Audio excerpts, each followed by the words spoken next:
Good morning dear student. Gayatri college Sachore की online classes में आपका स्वागत है। आज हम बीएससी पार्ट 3 के अंदर ऑर्गेनिक केमिस्ट्री में नेक्स्ट टॉपिक है cleaning action of detergent and shop. साबुन और अपमार्जक है, उसकी अपमार्जन जो क्रिया है उस पर डिस्कस करेंगे। इससे पहले वीडियोस में हमने डिटर्जेंट्स जो संश्लेषित अपमार्जक होते हैं क्या होते हैं, कितने प्रकार के होते हैं, इस पर डिस्कस किया था और कहा था कि साबुन और अपमार्जक दोनों की क्लीनिंग एक्शन है वो एक समान होती है। इनका केमिकल कंपोजिशन तो डिफरेंट है, लेकिन इनकी जो क्लीनिंग एक्शन होती है, जो अपमार्जन की क्रिया होती है, वो दोनों में क्या होती है, समान होती है। तो देखिए, साबुन है वो उच्च रसायनों के सोडियम और पोटेशियम लवण है, जबकि डिटर्जेंट्स होते हैं वो क्या होते हैं, उच्च कार्बोक्सिलिक अम्लों के उच्च जो एल्कोहल है उनके सोडियम एल्किल सल्फेट या फिर सोडियम एरिल सल्फेट होते हैं। तो देखिए, अपमार्जन की क्रिया में साबुन और अपमार्जक दोनों के अंदर दो भाग होते हैं। एक भाग आयनित होता है और दूसरा भाग अनायनित होता है, आयोनिक और नॉन आयोनिक। देखिए, सॉप या फिर डिटर्जेंट साबुन या अपमार्जक में लंबी कार्बन श्रृंखला युक्त जो भाग होता है वो क्या कहलाता है, टेल, पूंछ कहलाता है, जो कि हाइड्रोफोबिक यानी जल विरोधी होता है। और दूसरा भाग हेड कहलाता है, सिर, जो कि हाइड्रोफिलिक जल स्नेही होता है। तो डिटर्जेंट और सॉप दोनों के अंदर उनके संरचना में दो भाग होते हैं, एक हेड होता है और दूसरा टेल होता है। हेड वाला भाग हाइड्रोफिलिक होता है और टेल वाला भाग हाइड्रोफोबिक होता है, यानी ये जल स्नेही जल के साथ में रहेगा और ये जल विरोधी यानी जो गंदगी होती है, अशुद्धियां होती है, ऑयल या फेट्स होते हैं, उनके साथ में जुड़ा हुआ रहता है। तो यहाँ देखिए, साबुन एवं अपमार्जक दोनों की संरचना में एक आयनिक भाग हेड, सिर तथा अनआयनिक भाग पूंछ, टेल होता है। आयनिक भाग में जैसे COO- Na+, जो भी जैसे साबुन है RCOONH, ये वाला भाग COONA जो कि इसका आयनिक भाग होता है, या फिर जो डिटर्जेंट होते हैं उसका RCH2OSO3Na। ये जो आयनिक भाग है ये सॉप का और ये डिटर्जेंट का। तो यहाँ पर आयनिक भाग COO- Na+ यानी सॉप, या फिर डिटर्जेंट जो है अपमार्जक है SO3 Na+, ये क्या होते हैं, जल स्नेही होता है। इसे जल स्नेही कहा जाता है, हाइड्रोफोबिक कहा जाता है, जबकि लंबी कार्बन युक्त श्रृंखला वाला जो भाग होता है वो जल में अविलेय होता है, इसलिए इसे जल विरोधी हाइड्रोफोबिक कहा जाता है। तो ये जो हाइड्रोफोबिक वाला भाग लंबी कार्बन श्रृंखला युक्त होता है वो टेल, और जो आगे वाला आयनिक भाग होता है उसको हम हेड कहा जाता है। अब जब कोई भी अशुद्धि होती है, जैसे कि ये क्लॉथ कपड़ा है और उसके ऊपर ग्रीस है, ऑयल या फेट का धब्बा है, अब जैसे ही हम इसके जो सॉल्यूशन होगा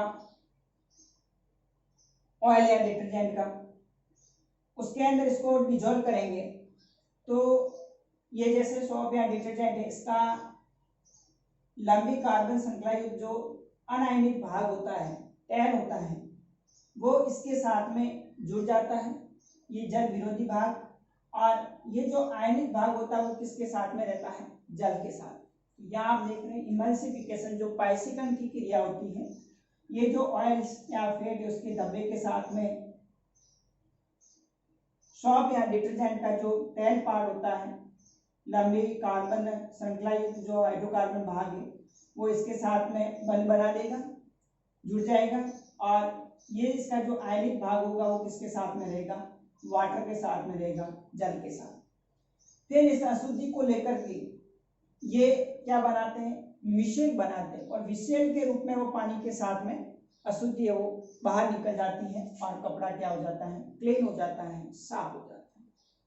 तो यहाँ पर मैंने लिखा है साबुन एवं अपमार्जक दोनों जल के प्रस्तुनाव को कम कर देते हैं तथा इनका जल विरोधी भाग तेल या वसा की गंदगी को पायसीकृत कर वहां से क्या कर लाता है, हटा देता है, जो जल में मिलकर अलग हो जाता है तथा कपड़ा वो क्या हो जाता है, साफ हो जाता है। इस तरह से साबुन और अपमार्जक होते हैं, उनके अंदर जो क्लीनिंग एक्शन की क्रिया होती है वो दोनों में समान होती है।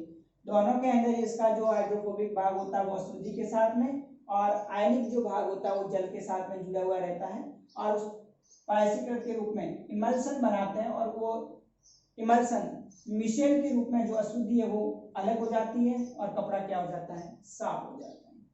तो ये थी cleaning action of soap and detergent. तो इसका सवाल एग्जाम में जरूर पूछा जाता है कि साबुन व अपमार्जक की अपमार्जन क्रिया को समझाइए, तो आप इस तरह से इसके अंदर लिख सकते हैं। अब नेक्स्ट हम बात करते हैं साबुन और अपमार्जक के अंदर क्या डिफरेंस है, तो अंतर भी पूछे जाते हैं, 4-5 डिफरेंस लिखिए। तो साबुन और अपमार्जक के अंदर क्या क्या डिफरेंस है हमने टॉपिक डिस्कस किया है, सोप और डिटर्जेंट। तो देखिए इसके अंदर वो मुख्य क्या क्या अंतर होते हैं। नेक्स्ट साबुन और अपमार्जक के अंदर डिफरेंस, अंतर क्या है इसके अंदर। तो देखिए इसमें साबुन जो होते हैं वो कठोर जल में उपयोगी नहीं होते, हार्ड जो वाटर होता है जिसके अंदर magnesium, calcium, chloride ion, sulfonate ion present होते हैं, उनके अंदर ये साबुन जो होंगे हार्ड वाटर के अंदर वो उपयोगी नहीं होते हैं। ये हार्ड वाटर के साथ में ये क्या हो जाता है, इनका अवक्षेपण हो जाता है। इसलिए आप देखते हैं जो हार्ड वाटर है, कठोर जल होता है, खारा पानी जो होता है उसके साथ साबुन है वो क्या हो जाता है, फट जाता है।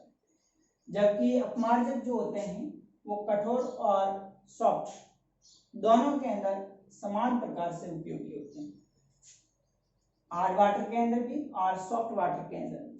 तो मैक्सिमम अपना जो एरिया है उसके अंदर हार्ड वाटर ही होता है, तो इसलिए ज़्यादा से ज़्यादा लोग अपमार्जक को यूज में लेते हैं।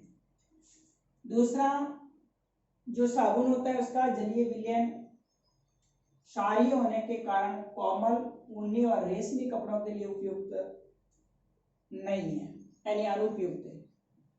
यानी जो जल होता है उसका जलीय विलयन होता है वो कैसा होता है, क्षारीय प्रकृति का होता है, उसका जो नेचर होता है वो कैसा होता है, बेसिक होता है। तो इस कारण से जो कोमल कपड़े होते हैं, ऊनी कपड़े होते हैं, रेशमी कपड़े होते हैं, उनकी अच्छी तरह से धुलाई नहीं हो पाती। जबकि अपमार्जक होता है उसका जो जलीय विलयन होता है वो कैसा होता है, न्यूट्रल होता है, उदासीन होता है। इस कारण से ये सभी प्रकार के कपड़ों के लिए क्या होता है, उपयोगी होता है। तीसरा डिफरेंस है जो साबुन होता है उसका जो आयनिक भाग होता है वो क्या होता है, COO- Na+, जबकि अपमार्जक होते हैं उसके अंदर जो आयनिक भाग होता है वो कौन सा होता है, SO3Na होता है, SO3 Na+। हमने देखा था संरचना के अंदर एक भाग आयनित होता है, दूसरा भाग अनायनित होता है, हाइड्रोफिलिक और हाइड्रोफोबिक। तो आयनिक जो भाग होता है साबुन के अंदर उसमें COO माइनस Na+ के रूप में रहेगा, जबकि डिटर्जेंट के अंदर एल्किल या एरिल के सल्फोनेट होते हैं लवण, इस कारण से SO3- और Na+ के रूप में रहेगा। फोर्थ डिफरेंस है तेल या वसा से निर्मित सोडियम या पोटेशियम के लवण होते हैं। तो साबुन जो होते हैं वो हाई फैटी एसिड्स के सोडियम और पोटेशियम सॉल्ट होते हैं, जबकि डिटर्जेंट होते हैं वो उच्चतर मोनोहाइड्रिक जो हाई मोनोहाइड्रिक एल्कोहल होते हैं उसके एल्किल या फिर एरिल सल्फोनेट होते हैं। तो आगे परिभाषा में भी अपन यही पढ़ते हैं, अपमार्जक क्या होते हैं कि उच्चतर मोनोहाइड्रिक एल्कोहलों के एल्किल या एरिल सल्फोनेट होते हैं, उसको हम अपमार्जक कहते हैं। और उच्चतर मोनोहाइड्रिक एल्कोहलों के तेल या जो फैट्स है, उच्चतर ऑयल या फैट्स होते हैं, उनके सोडियम या पोटेशियम लवण होते हैं, उनको क्या कहा जाता है? साबुन कहा जाता है। पांचवा डिफरेंस है कि जो साबुन होती है उनकी अपमार्जन क्षमता, परिमार्जन क्षमता, जो क्लीनिंग एक्शन है वो उसकी क्षमता क्या होती है? कम होती है, जबकि अपमार्जक होते हैं उनकी जो क्लीनिंग एक्शन है, अपमार्जन की जो क्षमता वो सबसे ज्यादा होती है। छठा डिफरेंस है कि साबुन होते हैं वो जैव विघटनकारी होते हैं, मतलब जो कि धुलाई के बाद में ये जब अर्थ सरफेस पर चले जाते हैं तो उनको सूक्ष्म जो जीवाणु होते हैं उनके द्वारा विघटित कर दिया जाता है, जबकि अपमार्जक होते हैं वो जैव विघटनकारी नहीं होते हैं। सातवां है जल प्रदूषण की वृद्धि में अल्प योगदान। साबुन होते हैं वो वाटर पॉल्यूशन में बहुत कम योगदान देते हैं, जबकि अपमार्जक होते हैं उनका वाटर पॉल्यूशन में सबसे ज्यादा वृद्धि करते हैं। और लास्ट है आर्थिक समय की दृष्टि से उपयुक्त नहीं है, मतलब जो साबुन होते हैं उसमें पैसा भी ज्यादा लगता है और समय भी ज्यादा लगता है। जब हम कपड़े धोते हैं तो साबुन से कपड़े धोने में सबसे ज्यादा समय लगता है, जबकि अपमार्जक होते हैं उसमें पैसे भी कम लगते हैं और समय की भी बचत होती है। तुरंत जल्दी अपन को कपड़े धोने हैं तो उसका सॉल्यूशन पानी के साथ में बना करके कपड़े उसमें भिगो करके रख लेते हैं, थोड़ी देर बाद में उसको बाहर निकाल करके अच्छे पानी से धो लेते हैं ताकि अशुद्धियां वो बाहर निकल जाती है। तो कम समय के अंदर और आर्थिक बचत करनी है तो फिर अपमार्जक यूज में लिए जाते हैं। तो इनका दोनों तरफ है, हानि भी है लाभ भी है। हानि ये है कि जो अपमार्जक होते हैं वो वाटर पॉल्यूशन को बढ़ाते हैं, ये इनका अपघटन नहीं हो पाता है, इस कारण से हानि भी होती है। अब साबुन है, इसमें लाभ ये है कि ये जैव विघटनकारी हो जाते हैं, प्रदूषण नहीं फैलाते हैं, ये इसके अंदर जो हमारे को लाभ मिलता है। तो इस प्रकार से साबुन और अपमार्जक के अंदर अगर एग्जाम में डिफरेंस पूछा जाए तो आप इन दोनों के बीच में